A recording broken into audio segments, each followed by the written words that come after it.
여러분 안녕하십니까. 예, 이제 두 번째 하니까 좀 혼자 하는 게 별로 어색하지 않은 것 같습니다. 여러분들 기억하시겠는데 제가 용쟁오투에게 들어온 지가 한 1년 좀 지났는데요. 원래 이제 김석범 원장님하고 이문수 변호사님이 이제 소장님하고 조율을 맞춰서 쭉 했었죠. 제가 이제 중간에 끼어들어오니까 그분들하고 하는 논의하고 중복되면 곤란하기 때문에 저는 이제 국제 파트, 외교, 국방 이런 쪽으로 좀 특화해서 이야기를 이제 드리기로 했었습니다. 그러다 보니까 이제 지금 현재는 대선 전국이다 보니 제가 거기에 대해서 뭐 그들 말은 별로 없는데 오늘은 우리 보수 우파가 이제 망가진 데 대해서 조금 좀 이유를 좀 살펴보고 어떻게 해야 이걸 고칠 수 있을 것인지에 대해서 좀 제 나름대로 의견을 좀 여러분들한테 좀 표현을 하려고 합니다. 그래서 지금 뭐 지난번 이제 보궐선거에 겨우 한번 서울 부산 선거 이겼는데 지난번 박근혜 때부터 총선부터 해서 이제 내일이 4번을 졌죠. 그래서 지금 5번째 이제 패배가 기다리고 있는 게 아닌가라는 우려들이 지금 나오고 있습니다. 지금 윤석열이는 지금 국민의 똥당하는 걸 보면 한심하기 짝이 없죠. 그러니까 우리가 이게 보수 우파가 어쩌다가 이 모양이 됐는가 하는 걸 좀 생각해 보면은 뭐 대표님께서 뉴핑에서 이렇게 분데 말씀을 하셨습니다만 이 뭐라 그럴까 처음부터 이제 이론 체계가 없죠. 좌파들은 이제 군사정권을 무너뜨리기 위해서 이론부터 출발했었는데 보수파는 이론이 없었습니다. 제가 지금도 보면 그제가 될 만한 뒤에서 줄 서는 게 전부 다죠, 그죠? 그러다 보니까 이론도 없고 지금 윤석열이 이제 대통령 후보가 여러 가지 의제들에 대해서 정기현 발표를 하는 걸 보면은 그 하나하나의 사안들에 대해서 입장을 마치 이렇게 정연하게 발표하는 것 같습니다만 여러 가지 주제들 간의 연관성은 별로 없는 것 같거든요. 그래서 저게 어떤 뭐라 그럴까 현재 사회에 대한 어떤 고민, 그다음에 세계 경제와 한국 경제가 지금 어떤 위치에 있는가 하는 이런 게 대한 어떤 연구나 고민 없이 그냥 소위 말하는 그 주변에 이제 좀 설치고 다니는 전문가들한테 이 말 듣고 저 말 들었고 그때마다 이렇게 단편적으로 지식을 나열하거나 아는 정보를 제공하거나 하다 보니까 자꾸 이제 실수가 나오는 거죠. 그래서 좀 깊이 있는 독서를 하고 난 다음에 여러 가지 사안들을 이렇게 좀 정리를 해서 그걸 이렇게 좀 자기 나름대로 소화를 해서 이야기를 해야 되는데 그게 아니고 여기저기서 듣는 기동량한 이야기를 자꾸 이제 내뱉다 보니까 문제가 생기는 거죠. 그래서 이제 지금 현재 대통령 후보도 그렇습니다만 지금까지 수십 년 동안 한국의 보수파라는 게 부산 정권 끝나고 나서 한 번도 뭐랄까 자기 어떤 위치를 되돌아보고 어떤 이론을 천착시키고 이제 강령을 개발하고 이런 데서는 굉장히 게을리했던 것 같습니다. 그래서 지금 이 사달이 났는데도 혁명 20일이나 황장수 대표님에 대해서 우리 눈 딱 감고 뭐 누구를 밀어주자 이런 식의 의견을 제시하는 사람들이 많거든요. 그래 눈 딱 감고 밀어줬는데 지난 총선에 그거 꼬라지 났습니까? 그냥 진짜 말이 아니죠. 그래서 이제 왜 지금 이런 꼴이 났느냐 이걸 좀 보니까 결국 저는 이게 보수파 이런 망가진 데는 이제 비겁함에서 찾습니다. 우리가 얼마나 비겁한가? 개인이 비겁하고 사회가 비겁하고 그러니까 대표님이 여러 이제 계기가 있을 때마다 여러분들한테 말씀을 드렸을 건데 소위 말해서 대한민국에서 공부를 좀 했거나 집에 좀 돈이 있거나 가문이 좀 좋았거나 이런 사람을 보면 공통된 특징이 있습니다. 되게 비겁하다는 거죠. 그러니까 문제는 이제 큰 문제가 터졌을 때 싸워야 될 때 싸우지 못하고 왜? 잃어버릴 게 많으니까. 괜히 싸워서 손해볼 일이 많잖아요. 그죠? 그러니까 여러분들은 생각나실 겁니다. 여기 이 TV를 시청하시는, 이 유튜브를 시청하시는 분들이 조금 공부를 잘했거나 기득권에 속하는 사람이라고 이제 생각을 한번 해보십시오. 여러분들이 살아올 때 무슨 문제가 있을 때 이게 정의 구현을 해야 되는데 뭔가 한 소리를 해야 되는데 되게 부모들이 막죠. 야야, 니 혼자 나섰다가 니만 손해보지 마라. 이제 그런 비겁함을 갖다가 생활 철학의 아주 이제 기본적인 요소로 받아들이고 우리가 살아왔습니다. 비겁함을 마치 미덕인 양, 그래 우리가 교육을 받아온 거죠. 케빈 코스트너 나오는 이제 영화가 있죠. JFK라고 케네디 암살 사건을 다룬 영화인데 거기에 보면 마지막 장면에 그런 게 나옵니다. 우리가 어릴 때 보면은 학교 다니고 이럴 때는 그냥 가만 내버려도 뭐 사회는 자기 정화작용이 있어서 정의가 스스로 실현될 거라고 그렇게 믿어왔죠. 근데 사실 이제 나이가 조금 들고 이제 철이 좀 들고 나면 사회가 그런 식으로 안 돌아간다는 걸 잘 알 겁니다. 그래서 우리가 굉장히 이제 두드러기 날 정도로 한 그런 단어를 있지 않습니까? 평화라든가 인권이라든가 사회정의라든가. 근데 그런 걸 갖다가 갈구하고 쟁취하려면 상당한 용기나 투쟁이 필요하다는 거 여러분들 잘 아실 겁니다. 그래서 여기는 어떤 개인의 희생이 있을 수밖에 없는데 지금까지 우리가 정권이 바뀔 때마다 숱한 비겁한 공무원들 봐왔죠. 자, 최근에 김동연이라는 사람이 부총리 하다가 또 대통령 단독으로 이렇게 후보로 나왔습니다만 하는 이야기 보십시오. 자기 옛날에 정권 안에 있을 때 엄청나게 고성 지르며 싸웠다라고 이야기하지 않습니까? 그럼 그때 대판 싸우고 밖에 나와서 정견 발표를 하든지 내 이 정권에 도저히 부총리 장관이 못 해먹겠다 하고 그때는 고개 숙여서 할 거 다 해먹고 또 요 자리 끝나고 나면 다음 자리 주겠지라는 기대가 있었기 때문에 절대 그렇게 대책이 나오진 않는다는 거죠. 옛날에 송유선 외교장관도 마찬가지였습니다. 그때 노무현 정권때 북한하고 내통한 그런 짓거리를 하면은 그때 박차고 나와서 나 이 정권하고 못 해먹겠다라고 해야 되는데 그럴 용기는 없는 거죠. 그러고 나서 해먹을 거 다 해먹고 비례대표제 국회의원까지 해먹고는 이제 와가지고 말할 수 있다라고 이야기하지 않습니까? 그런 건 용기가 아닙니다. 용기라는 거는 모두한테 포획돼 가지고 적한테 둘러싸였을 때 진실과 사실을 말하는 게 진정한 용기거든요. 이런 사람들 용기가 있는 게 아니죠. 최근에 전직 외교부 대사들 100명, 150명, 지금 그게 뭐 165명 계속 늘고 있을 겁니다. 윤석열 지지한 성명을 발표했다고 하는데 거기 면면을 보면은 거기 주동했던 사람들 이름들을 보면은 아마 그 뒤에 반기문 전 장관이 있을 겁니다. 전 유엔 사무총장. 자, 사태가 이쯤 되고 나라 꼬라지가 이쯤 되면은 전직 장관 또는 이제 유엔 사무총장을 한 반기문 씨 정도 같으면 자기가 총대 메고 나와야 되지 않습니까? 자기가 총대 메고 나와서 다 들고 일하자라고 나와야 되는데 그럴 용기는 없는 거죠. 그런 사람들 다 우리 우파, 보수 우파라는 사람의 중심적인 인물들입니다. 그래서 지금 보시는 이 보수가 그 용기, 그 얄팍한 용기 하나 내지를 못해서 지금 이리 처나냐라고 생각을 하고 있는데 참 이게 지금까지 우리가 어떤 기득권 사회라는 게 이런 비겁함을 미덕으로 이렇게 간주하면서 살았다는 게 참 창피하기 그지없는데 자, 그러면 좌파들 한번 봅시다. 그럼 좌파들은 용감하냐? 제 개인적으로 그렇게 생각하지 않습니다. 지금 대표님하고 제가 2살 차인데 같이 거의 비슷한 시기에 대학을 다니고 졸업한 그 세대죠. 그때 이런 일이 있었습니다. 여러분들 기억하실 겁니다. 1983년에 아웅산에서 북한에 테러가 나가지고 그때 많은 인재들이 다 죽었죠. 전두환 혼자 살고 부총리, 장관, 숱한 인재들이 다 죽었습니다. 그래서 그 문제는 상당히 이제 그 국내에서 문제가 됐었고 대학가에서도 논란이 됐었는데 그때 제가 대학교 3학년이었습니다. 근데 제가 아는 그 동아리에 있는 그 친구가 맨 놈이 뭐라고 이야기하냐면은 죽을 놈들 죽었다라고 이야기하는 거죠. 그러다 그 논쟁이 이제 더 격화돼가지고 우리가 밑에서 남쪽에서 이 기득권 세력을 몰아내게 투쟁하고 있을 때 북한의 인민군들이 쳐내려와야 된다고 이야기하는 놈이 있었어요. 그래서 제가 그걸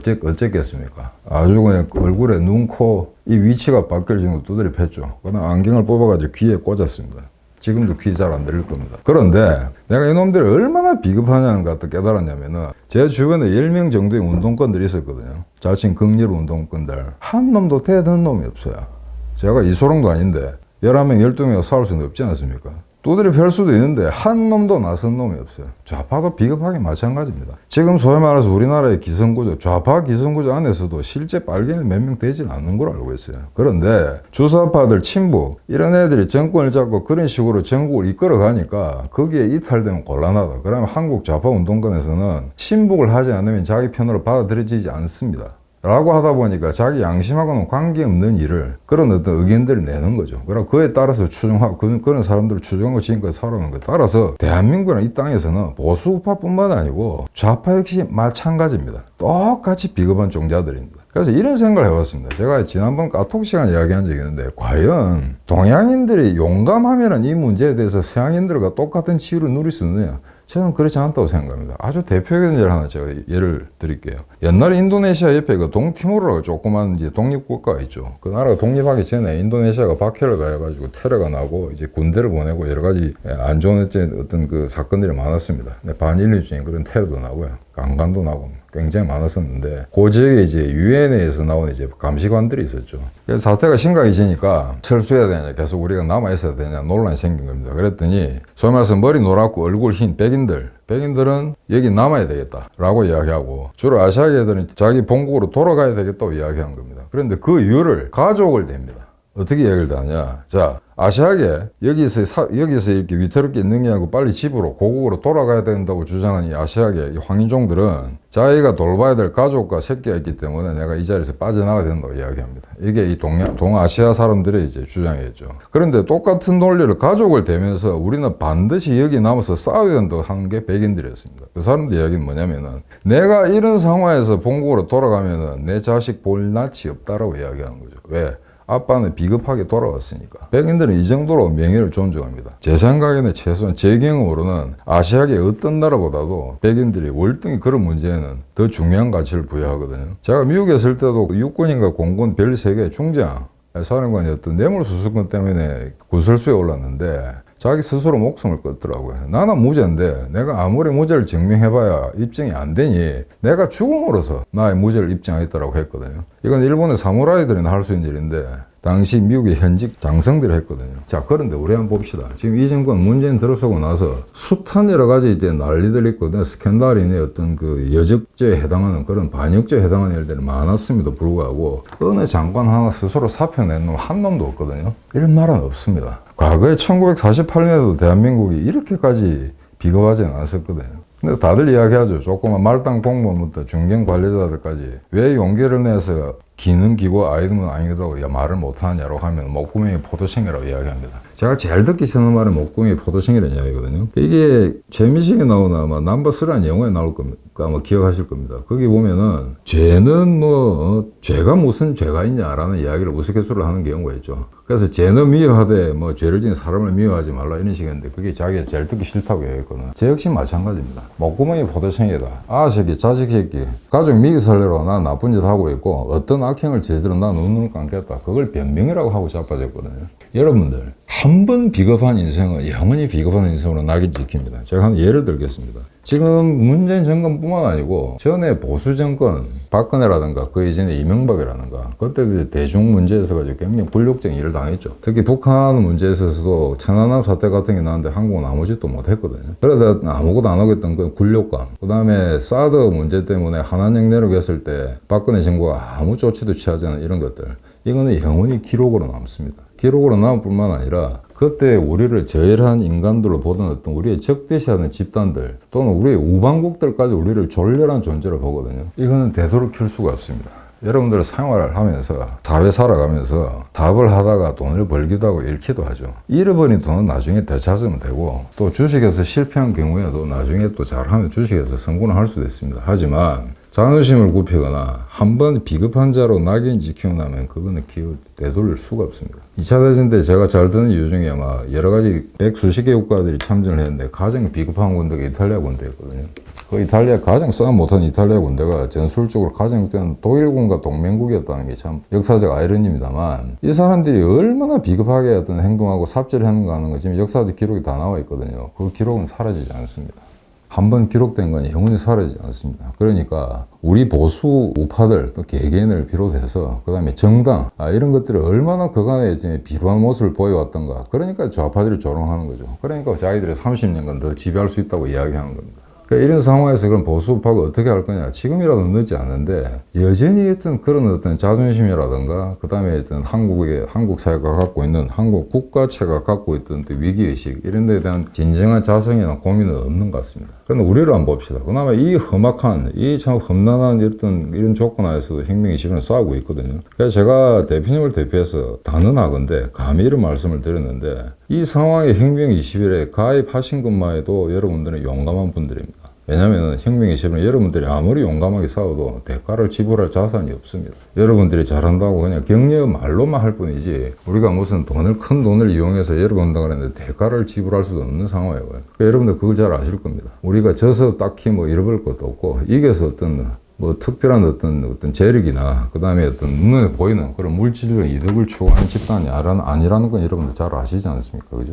그래서 그럼에도 불구하고 이런 정당에 이제 가입을 해 주셨다는 거, 그 다음에 이 추운 겨울에 플래카드를 하고 있다는 거, 이거 하나만 보더라도 여러분들 스스로는 굉장히 용감한 분들이거든요. 그래서 이런 점에서는 지금 보수 우파가 왜 이렇게까지 망가질 수밖에 없는가. 이걸 보면 정말 한심하다고 생각되는데 지금 단 2달 남았습니다. 후군이 걸린 이제 단 2달이 남았는데 여기서 다음 대선에 어떤 결과가 나올지 정말 심히 예단하기 힘듭니다만 지금 늦었다고 생각할 때가 늦지 않았을 수도 있거든요. 그래서 과연 제발 좀 정신 좀 차리고 이번에 민주당이 다시 정권을 잡게 된다면 정말 되돌리기 힘들 겁니다. 국제적인 어떤 그 여건 자체가 이제 한국을 더 이상 도와주지 않는다는 방향으로 나아가고 있기 때문에 그건 2부에서 잠깐 다시 자세히 말씀드리겠습니다만 아무튼 용감하신 여러분들, 혁명20일 여러분들 대선 마지막 어떤 결과가 나오든 간에 마지막까지 투쟁하셔야 됩니다. 그 투쟁의 결과가 어떤 것이든 간에 우리가 원래 바라지 않고 뭔가 시작했기 때문에 우리는 더욱 용감할 수 있는 겁니다. 평생 용감하게 살다가 마지막 순간에 비겁한 놈은 영원히 비겁한 놈으로 낙인 찍히죠. 하지만 평생을 비겁하게 살더라도 이 중요한 순간에 딱 한 번이라도 여러분들이 용기를 발휘하신다면 여러분들이 나라를 구할 수도 있습니다. 감사합니다. 오늘 여기까지 하겠습니다.